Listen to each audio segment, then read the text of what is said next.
बहुत समय पहले की बात है। एक छोटे से गांव में धीरज नाम का एक गरीब लेकिन श्रद्धालु किसान रहता था। उसका जीवन कठिनाइयों से भरा था, लेकिन उसने कभी भगवान पर से अपना विश्वास नहीं खोया। वह हर सुबह सूर्य देव को जल अर्पित करता, मंदिर में जाकर प्रार्थना करता और ईमानदारी से अपना जीवन व्यतीत करता था। लेकिन किस्मत ने उसकी परीक्षा लेनी शुरू कर दी। पहले उसकी फसल सूखे की वजह से खराब हो गई, फिर उसकी गाय बीमार पड़ गई और अंत में उसकी झोपड़ी में आग लग गई। गांव के लोग कहते, धीरज, तेरे भगवान ने तुझे छोड़ दिया है, अब भी तेरा विश्वास कायम है। धीरज मुस्कुराता और कहता, भगवान मेरी परीक्षा ले रहे हैं, लेकिन वे मुझे कभी छोड़ेंगे नहीं। भगवान की परीक्षा एक दिन, जब धीरज भोजन के लिए अन्न के एक एक दाने को तरस रहा था, तब वह अपनी टूटी झोपड़ी में बैठा भगवान से प्रार्थना कर रहा था।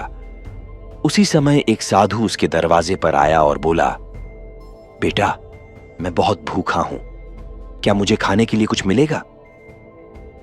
धीरज के पास खुद के खाने के लिए कुछ नहीं था, लेकिन फिर भी उसने साधु को अपना बचा हुआ एकमात्र रोटी का टुकड़ा दे दिया और मुस्कुराते हुए कहा, भगवान ने दिया था, भगवान को ही अर्पित कर रहा हूं।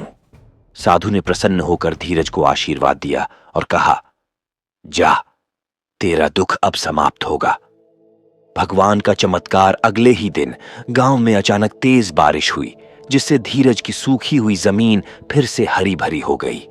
उसकी बीमार गाय भी ठीक हो गई और दूध देने लगी। कुछ दिनों बाद राजा के सैनिक गांव में आए और बोले, राजा को एक ईमानदार आदमी की जरूरत है जो उसके खेतों की देखभाल कर सके। गांव वालों ने कहा, राजा, हमारे गांव में धीरज से बढ़कर कोई ईमानदार नहीं।